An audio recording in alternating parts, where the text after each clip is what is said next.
Hi friends, welcome back. പുതിയൊരു വീഡിയോയിലേക്ക് എല്ലാവർക്കും സ്വാഗതം. ഇന്ന് നാം പുതിയൊരു ടോപ്പിക്കുമായിട്ടാണ് വന്നിട്ടുള്ളത്. രാത്രിയിൽ വരുന്ന പല്ല് വേദന നമ്മുടെ അടുക്കളയിലെ ചില പൊടിക്കൈകൾ കൊണ്ട് എങ്ങനെ മാറ്റാമെന്ന് നോക്കാം. പല്ലുകളുടെ ഇടയിൽ ആഹാര സാധനങ്ങൾ അടിഞ്ഞു കൂടുമ്പോഴാണ് പല്ല് വേദന ഉണ്ടാകുന്നത്. അതുപോലെ തന്നെ പല്ലുകൾക്ക് കേടുപാടുകളും സംഭവിക്കുന്നത്.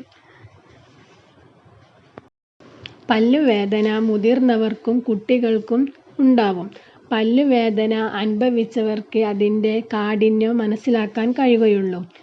പല്ലുവേദന വന്നാൽ നാം ചെവി വേദന, അതുപോലെ തന്നെ പനി, തലവേദന, ഏത് പല്ലാണ് വേദന എന്ന് പോലും അറിയാൻ പറ്റാത്ത അത്രക്കുമുള്ള വേദന, പിന്നെ 2 കവിളും വേദന, അതും രാത്രിയിൽ വന്നാൽ നാം അറിയേണ്ട ചില പൊടിക്കൈകൾ, നമ്മുടെ അടുക്കളയിൽ ഉണ്ടാവുന്ന ചില പൊടിക്കൈകൾ നമുക്ക് നോക്കാം.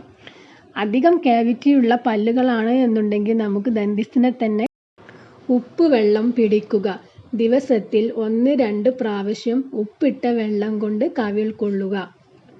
പിന്നെ അടുത്തതായിട്ട് നമുക്ക് കുറച്ച് ഐസ് തൂവാലയിൽ പൊതിഞ്ഞ് വേദനയുള്ള ഭാഗത്ത് പിടിക്കുക. തൂവാലയിൽ പൊതിഞ്ഞിട്ട് വേദനയുള്ള ഭാഗത്ത് പിടിച്ചു കൊടുക്കുക. പിന്നെ വെളുത്തുള്ളി ചതച്ച് അതിൽ ഒരു നുള്ളു ഉപ്പും കൂടെ ചേർത്ത് വേദനയുള്ള പല്ലിൽ വെക്കുക. വേദന പെട്ടെന്ന് മാറിക്കിട്ടും. പിന്നെ കുറച്ച് മുന്നേ തന്നെ പറയുന്ന ഒന്നാണ്, നമ്മുടെ മുത്തശ്ശന്മാരും മുത്തശ്ശിമാരൊക്കെ പറയുന്ന ഒന്നാണ് ഗ്രാമ്പു. ഇത് ഗ്രാമ്പു പൊടിച്ച് ഒലീവ് ഓയിൽ ചേർത്തിട്ട് പുരട്ടുക. പണ്ട് മുതലേ ഉള്ള ഒരു ഔഷധമാണ്. പണ്ട് മുതലേ നമ്മൾ കാണുന്നൊരു ഔഷധമാണ് ഗ്രാമ്പു. 2 ഗ്രാമ്പു പൊടിച്ചിട്ട് ഒലീവ് ഓയിൽ ചേർത്ത് പല്ലിൽ പുരട്ടുക. പിന്നെ അടുത്തത് 6 അല്ലി വെളുത്തുള്ളി എടുത്തിട്ട് പേസ്റ്റ് പോലെ അരച്ചെടുത്ത് 1/4 ടീസ്പൂൺ മഞ്ഞൾപ്പൊടിയും ചേർത്ത് 1/2 മിനിറ്റ് മിക്സ് ചെയ്യുക. അതിലേക്ക് 5-6 തുള്ളി ചെറുനാരങ്ങ നീരും മിക്സ് ചെയ്യുക. ഇത് നമ്മൾ കേടുള്ള ഭാഗത്ത് 15 മിനിറ്റ് വെക്കുക. അതിനുശേഷം കുറഞ്ഞ ചൂടുള്ള വെള്ളത്തിൽ അല്പം ഉപ്പിട്ട് കവിൾ കൊള്ളുക. പിന്നീട് നോർമൽ വാട്ടർ കൊണ്ട് കഴുകാം. ഇനി നമുക്ക് നമ്മുടെ പല്ലുകളും മോണകളും എങ്ങനെ ക്ലിയർ ആയിട്ടിരിക്കാൻ പറ്റുമെന്ന് നോക്കാം. അതിനുള്ള ചില പൊടിക്കൈകൾ നോക്കാം.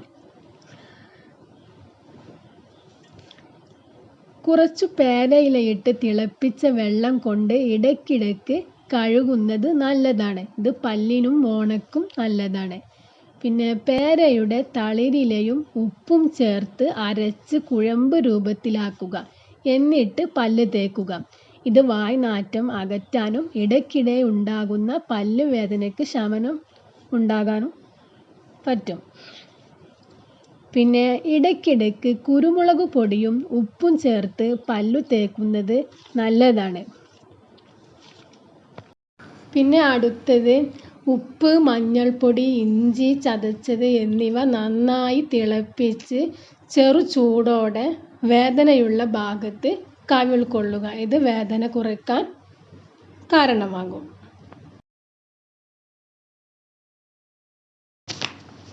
ഇനി നാം ശ്രദ്ധിക്കേണ്ട ഒരു കാര്യം എന്ന് വെച്ചാൽ, ഭക്ഷണം കഴിച്ചു കഴിഞ്ഞ് വായ നന്നായി വൃത്തിയാക്കുക. രാവിലെയും രാത്രിയും നന്നായിട്ട് പല്ല് തേക്കുക. രാത്രിയിൽ ബ്രഷ് ചെയ്യലാണ് ഏറ്റവും ഇമ്പോർട്ടൻ്റ്.